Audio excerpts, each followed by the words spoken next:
We've been tiptoeing into this in the last gathering or so, but this is a really good place for this conversation.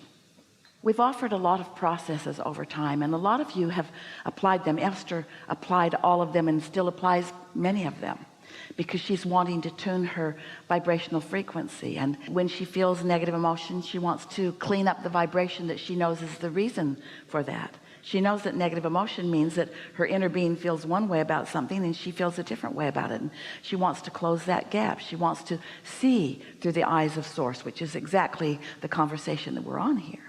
And so there are processes like focus wheels or making lists of positive aspects, and if you want, we'll talk about some of those as we move forward through this day.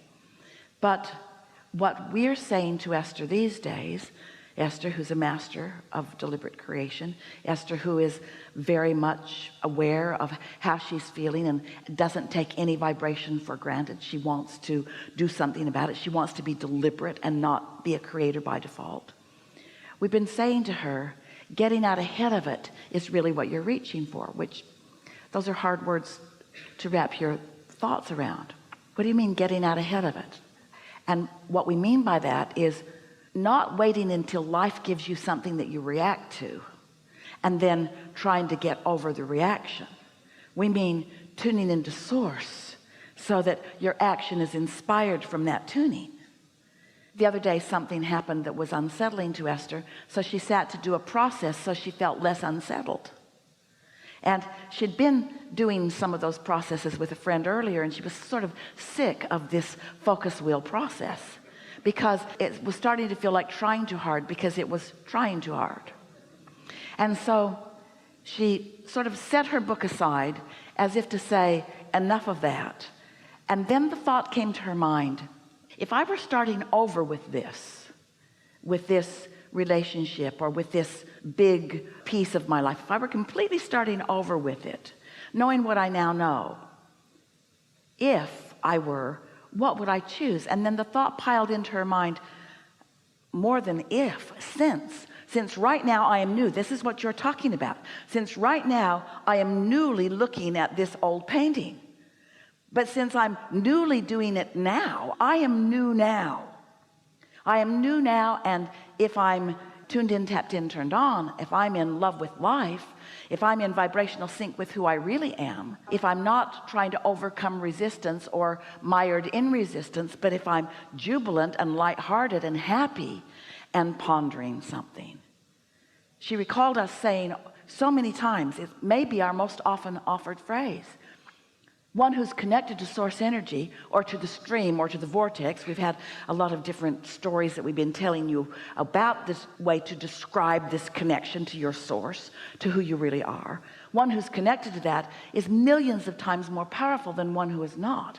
That's a leverage that we can't even find words in Esther's vocabulary to define accurately. Tuning in is powerful, and for a few seconds Esther felt that. She got a glimpse of what it feels like. Since I can be or do or have anything that I choose, what do I choose? Because almost none of you do it.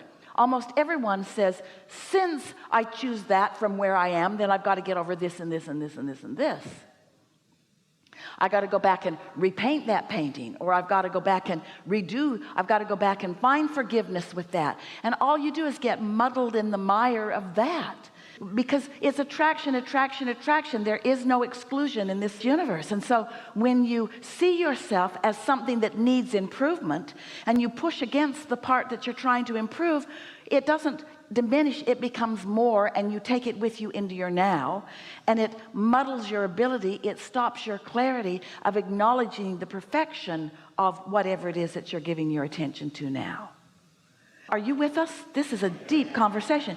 So also, it's like the difference between trying to fix something that is broken and just finding something that is perfect and new. It's a big difference. It's a big difference. And you have the ability in every moment to go right to that clarity. It'll take a little practice. Esther's still practicing every day. But the point that we made with her in that experience that she was living, what she took away from it, and therefore the analogy that we're offering to you here, is Don't try so hard. Don't work so hard. If we can get across to you that in your living you've created a vibrational reality that is real, and it is full of all that you've become, and that's calling you, and your inner being is standing there in that vibrational frequency, radiating such a signal, you call it inspiration. You feel it often while you're doing your art. And as you acknowledge the existence of that vibration and you seek to find it by seeking to feel it, which means you're looking for feelings of clarity and feelings of happy and feelings of empowerment and feelings of elation, and doing whatever you can to find that, then that is a faster way, a more effective way, and certainly a more enjoying the journey way of moving from the thought to the thing. Thoughts are turning to things constantly, and they are mimicking how you feel. And so what's manifesting is a good way to know what your vibrational offering has been. But an even better way is to know what your vibrational offering is. And getting out ahead of it means caring about how you feel, period. Not for the ulterior motive of feeling good so I can create better. Because did you hear just what happened?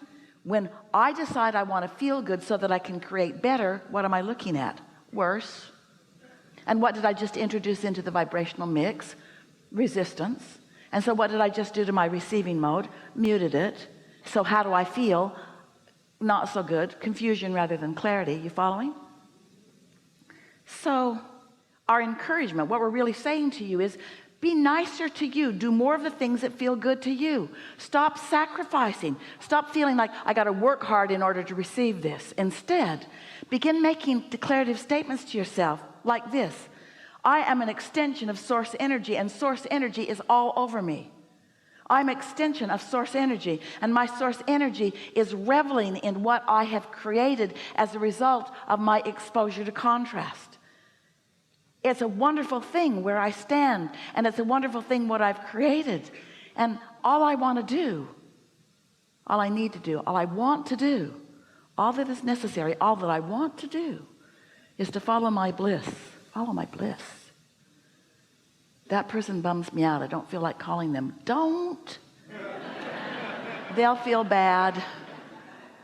Maybe I need to call them. Don't do it. Does it make your heart sing when you think about doing it? No. Then don't do it.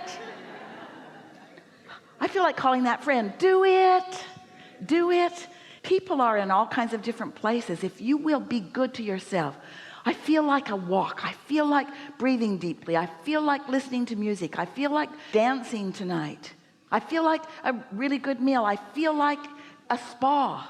I feel like going to the ocean. I feel like taking a day off. I feel like calling this uplifting friend. I feel like just curling up and reading a book. Be nicer to yourselves. Don't let the bargains that you've made with other people that bind you in an attitude of bondage and service,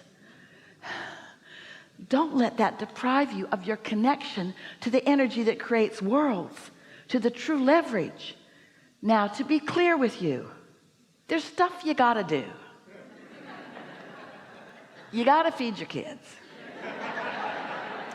And you got to go to work, and it's good for you when you make your bed, and blah, blah, blah. In other words, do those things, do those things, do those service things. Just minimize the service part and maximize more of doing things that please you. And when people say, why did you do that? Say, wanted to.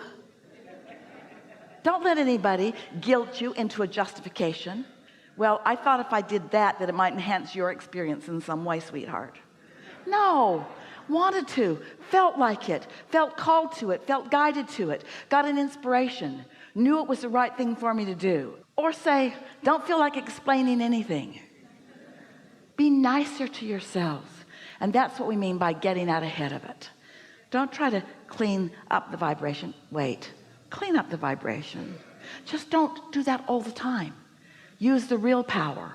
Use the real power, which is tuning in. And for those like you who are creative in your work, sculpting or painting or musicking, or writing or dancing or those things that you want to call the creative arts. Everything is creation. But those of you who have felt inspiration and known it was there, and so gone to your place where you could let it flow, you get what we mean. We want you to put yourself into that creative place more often, where you let yourself flow. And do you know, this is where it gets really important for you to hear. 10 seconds of that kind of flow is equivalent to about 2 years of action. It's huge. It's huge. It's huge. It's huge. Helpful. Thank you so much.